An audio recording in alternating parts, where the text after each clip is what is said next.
All right, back for another beer review, and today I'll be reviewing yet another beer from Hop Butcher for the World, and they're out of Chicago, Illinois, and this is their Siamese Suds. So they're calling this one a Nectaron and Simcoe-hopped Double IPA. Comes in at 7.5% alcohol by volume. No IBUs. Listen, time of review.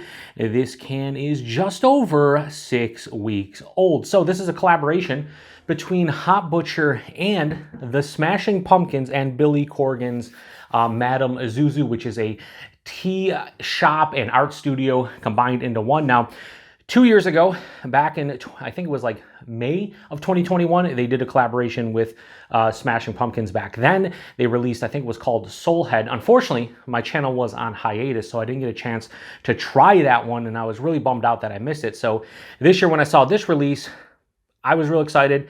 Haven't received a beer mail from Hop Butcher since the summer, but luckily this showed up locally, so I grabbed a can and I'm really excited to give it a go.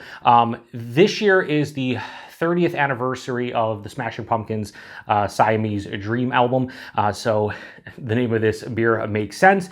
And yeah, I'm really excited about it. Nectaron and Simcoe hopped double IPA. I think the Soulhead was just I think it was a, what was it, a Strata hopped IPA. So yeah, they're going with a double this time around, and I'm really excited about it. So hopefully it's good. Just over 6 weeks old, and we're gonna give it a pour here. So, and I'm gonna spill it everywhere because you guys know the drill. Terrible at pouring beer. So something like that. We'll do a little bit of a cheat here. Did not look at the tasting notes. We will check them out at the end, but I'm looking forward to seeing what they say. I'd imagine with Nectaron being here in Simcoe, you know, probably something about maybe pineapple, stone fruit, something like that. Anyway, yeah, that has that deep orange honey color, just over a finger of a super creamy, I'd say eggshell white colored head, murky and turbid, can't see through it, and it looks absolutely fantastic in the Hop Butcher glass. Hashtag proper glassware. Let's get a nose. Ooh, ranky dank. But really like over-ripened stone fruit. Apricot, mango, maybe a little bit of nectarine. And not really peach, it's more like apricot and mango, I would say. There's some underlying citrus, I'd say orange, maybe grapefruit, maybe like a tangelo or tangelo, the tangerine and grapefruit mixture. It has a sweet smell to it, a little bit of like a confectionery sugar, very slight. A lot of times that come from the yeast, in my experience, that also could come from the malt, obviously, but has a little bit of confectionery kind of sweetness. But it's, again, ranky and dank. It has like a nice, just, I'd say, I want to say generic dankness, which might sound bad, but it just has a nice dankness. A little bit of herbaceousness in here too, like a slight like basil thing going on. Grassy and floral as well. Smells really nice for 7.5%. Very boisterous, just over 6 weeks old. Smells quite fresh. Let's get into it. Cheers, everybody.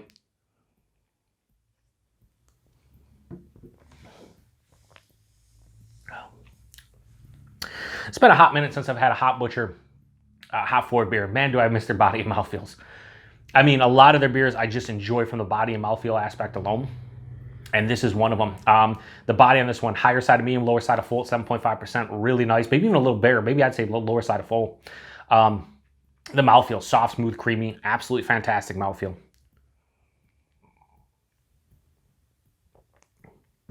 The taste, it's really nice. And I don't know when you're going to see what order I'm going to post these in, but the last IPA I just had was Psychedelic Dinosaur from Noble Savage. And that was such a different, unique, hazy in this day and age for me personally. Very herbaceous and dank, and just like 5 or 6 different herbal and dank characters. And this is kind of the same way in that it's kind of different. So right up front, getting a lot of citrus character. I'm getting, again, tangelo, so tangerine and grapefruit, a little bit of orange. It's zesty, it's rindy, it's not super sweet. As it continues through, the stone fruits hit. And again, it's apricot, it's mango, maybe even a nectarine thrown in there for good measure.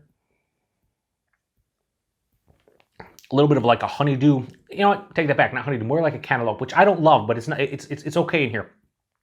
It has more of like an overripened cantaloupe kind of vibe. That's 2/3 of the way through the palate. I get most of that. The confectionery sweetness didn't carry over, and that's the one thing I can say about this beer. A lot of Hop Butcher's, double IPAs can lean sweet. This is really balanced. So it's sweet up front, but the last third of the palate, man, this has a semi to full on dry finish. This is moderately bitter to my palate, and it has this bittering kind of like citrus rind along with like a floral aspect, a little bit of earthiness. But again, that herbaceous dankness is here. It's like basil. It's not straight on like marijuana, but it has a nice dankness to it. 7.5%, you really can't tell outside the body of mouthfeel. Really nice, a really nice beer. I mean, this is, for me, this is something outside of the realm for me from Hop Butcher because it does have like this moderate bitterness on the back end that balances out the sweet, malty nature of the forefront. And again, all those fruit flavors. A lot of times their beers can lean a little bit sweet, like I said. So this is nicely balanced from that perspective. Plus, has just a uniqueness to it. Heavy on the stone fruits, a little bit of the citrus, the Tangelo, and then just that like herbaceous, dank, floral kind of bitterness on the back of the palate. Really nice. So this is a good one. Good collaboration, in my opinion. Love the artwork, as always, from Hop Butcher and Dan Jetza. Just a really well-made, tasty double IPA, in my opinion. And if you like the Smashing Pumpkins, then you gotta grab at least a can of this, if not a 4-pack, maybe even a case if you really enjoy double IPA. So Siamese Suds from Hop Butcher, and in collaboration with the Smashing Pumpkins and Billy Corgan's Madame Zuzu. I am going to give this, I'm looking right at the tasting notes, I'm going to give this, and again, I love the artwork, I'm going to give this a high 4.25, I'm going to go 4.3. I think this is where this beer lands. For me, just a very well-made, tasty double IPA that, again, if you can get your hands on this, it's highly recommended to do so, especially, again, if you like the Smashing Pumpkins. All right, tasting notes. Candied mango. Yeah, I would get more candied mango in the nose. I definitely get mango in here, stone fruit heavy, but it was sweeter in the nose and not as much in the taste. More over-ripened, so definitely sweeter mango, just not candied. Juicy tangerine, I would have said juicy tangelo, so I'm kind of in that range. Tangerine, grapefruit, but they specify tangerine, so whatever. And then ripe stone fruit. Yeah, without question. Stone fruit heavy on this one. With Nectaron, that's what I get most of the time. But this one was more apricot, mango, and nectarine. Not really. A lot of times when I get stone fruit, it's peach is one of the bigger ones. So I think they did a great job with the tasting notes, or I did a good job hitting the tasting notes that they provided. Price point availability. Here in the Western New York area, specifically Buffalo, New York, I think this was like $21.99 a 4-pack. When it makes distro a little bit more expensive, I think I paid like $5-something, like high fives for that can. I do know in Chicago they're cheaper, 16, 17 bucks a 4-pack. But when you make distro, obviously everybody's got to get a little slice of the pie, so it's going to raise the cost. I have no problems paying up to $6 for that can easily.